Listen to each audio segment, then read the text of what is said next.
Hello YouTube, Grandpa Jacko here, and doing my second YouTube video, and I want to do kind of a comparison with Ruger LC9 with the LaserMax to the Smith & Wesson M&P Shield that I'll pull out here in a minute.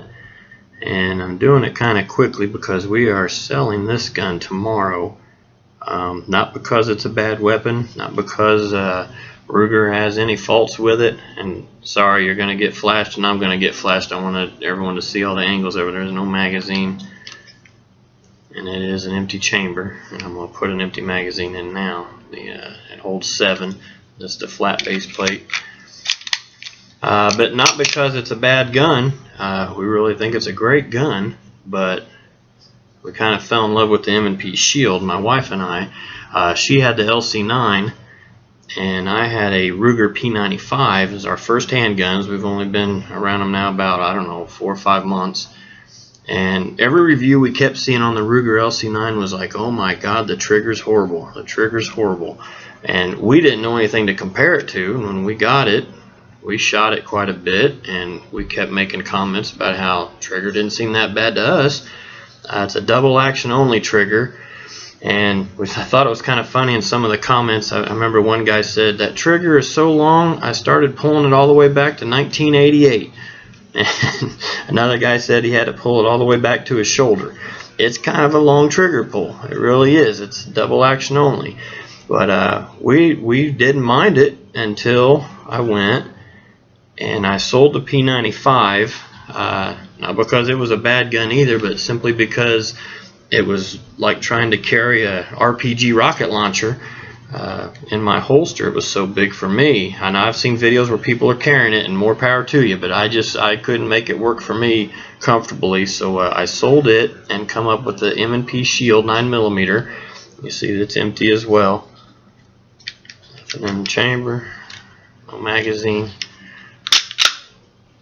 I'm going to put an empty 7-round magazine in. Sorry again, you're getting flashed, but I can't really help it. But we took this to the range and shot it, and this was going to be my weapon, and the LC9 was going to be hers. And she didn't get on target as much with the LC9. She grabbed the Shield and blew me out of the water with my own gun. So she fell in love with my gun, confiscated it, and said, now you sell the LC9 and get you something else. So I think I'm going to end up getting another M&P Shield, or I might look at the M&P 9mm Compact, just because of the whole capacity versus concealability issue. I'm watching a lot of videos on that now to learn about that. And thanks again to all you guys and gals out there that are doing reviews, because they've been a huge help to me. I've learned a lot from so many people, and I'm hoping that some poor buddy is watching reviews too to try to compare guns, and hopefully I can help him a little bit, because I don't know about you guys, but I'm not one of them guys that can say, yeah, I bought this gun last week, didn't like it, went back out and got me another something else. I can't do that. I've got to save and review and review and review and pick out the right gun, and then to find out that I want something different would set me back a ways. So I'm trying to avoid a lot of that.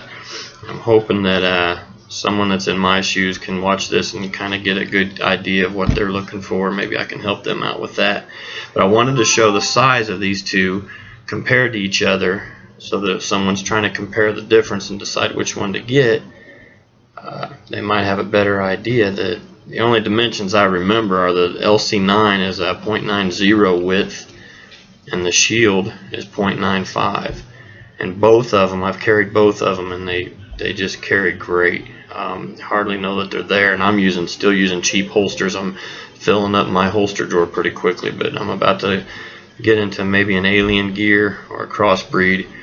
I really like the inside waistband carry, so that's what I'm leaning toward.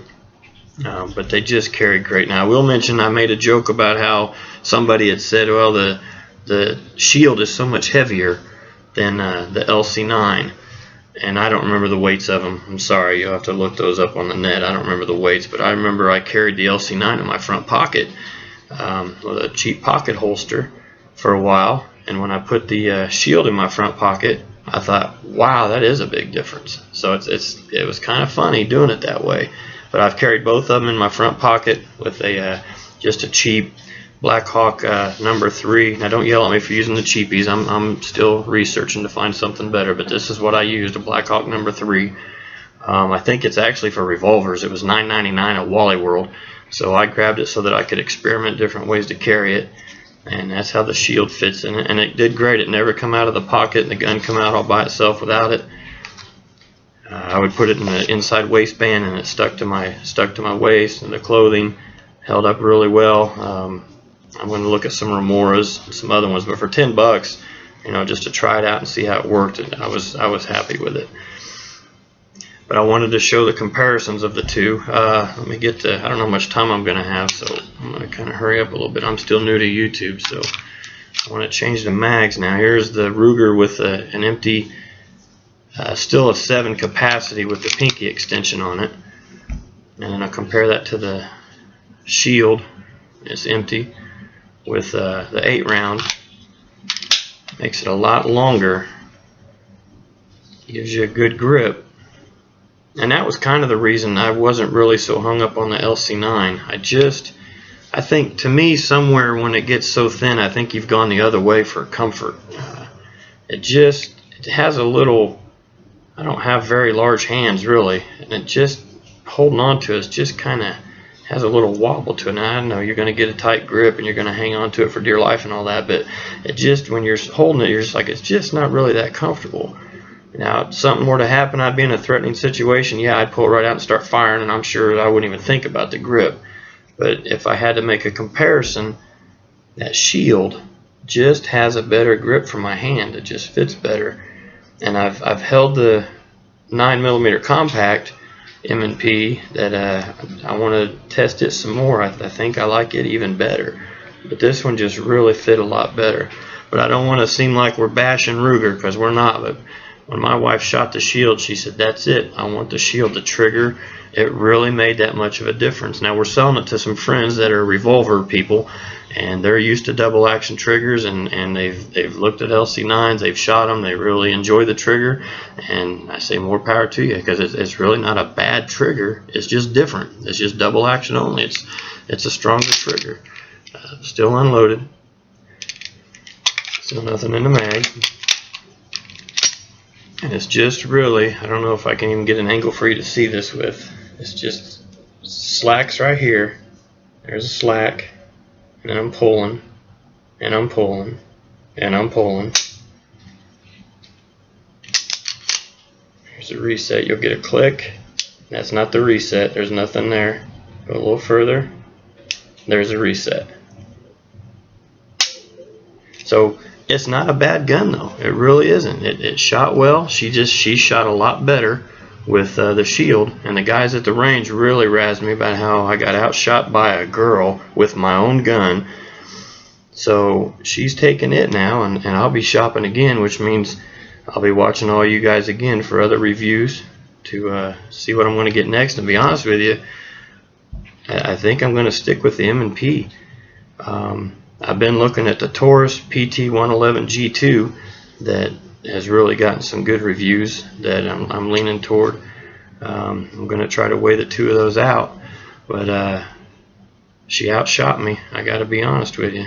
I'm not real happy about it.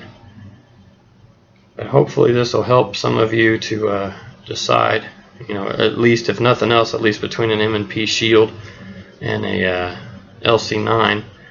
I do carry in the waistband with the extended mag. It does print a little more that way. Obviously the length of the handle, still empty, sorry. The length of the handle is the hardest thing for me to hide anyway. I don't think the width makes as big a difference as it does the length of the handle. So I carry it that way sometimes. Most times though I carry it with just a 7 so that I can have more. That was what I wanted to show, was the height. And the height here is just about even with the 7 round in the Shield. I don't know if you can see that or not.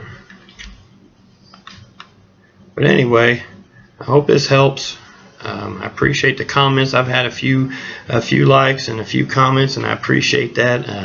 Hopefully this will help somebody, and I'll put another one up later of a review of the M&P shield. Thank you.